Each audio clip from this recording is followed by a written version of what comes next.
আসসালামু আলাইকুম। শ্রীপুর বুড়া মসজিদ বোয়ালখালী উপজেলার শ্রীপুর খরণদ্বীপ ইউনিয়নে অবস্থিত একটি ঐতিহ্যবাহী মসজিদ। এটি শ্রীপুর শাহী বুড়ান মসজিদ নামেও পরিচিত রয়েছে। প্রায় ৩০০ বছর আগে এই মসজিদটি প্রতিষ্ঠা করা হয় বলে জনশ্রুতি রয়েছে।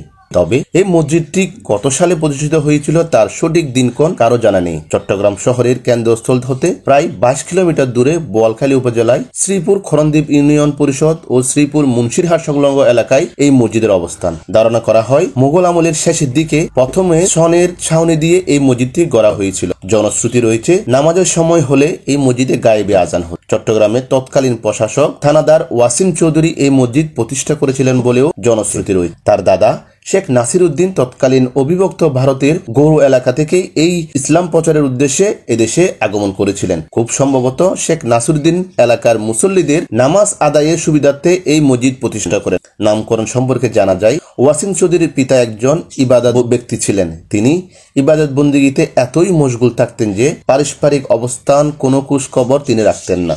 তিনি বুড়া বয়সেও এই মসজিদের নামার জিকির আজকার নিয়ে রাত দিন কাটিয়ে দিতেন। এভাবেই দিনের পর দিন কেটে যেত তার আধ্যাত্মিক সাধনায়। তিনি এতই পরেশগার ছিলেন যে তাকে সবাই বুড়া হুজুর নামেই ডাক। ইবাদত করতে করতে তিনি একদিন বুড়া মসজিদ থেকে গায়েব হয়ে যান। পরবর্তীতে তার কোনো সন্ধান পাওয়া যায়নি। এই কারণে হয়তো এই বুড়া মসজিদের নাম বুড়া মসজিদ করা হয়েছে, জনশ্রুতিতে রয়েছে।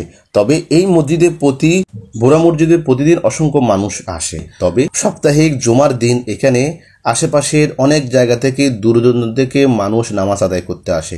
এই দিন এখানে বাজারে প্রচুর মানুষের সমাগম হয়, কারণ নামাজের পরে এই বাজারটি সবচেয়ে বেশি জাঁকজমট এবং জমে ওঠে। ভিডিওটি ভালো লাগলে শেয়ার করুন।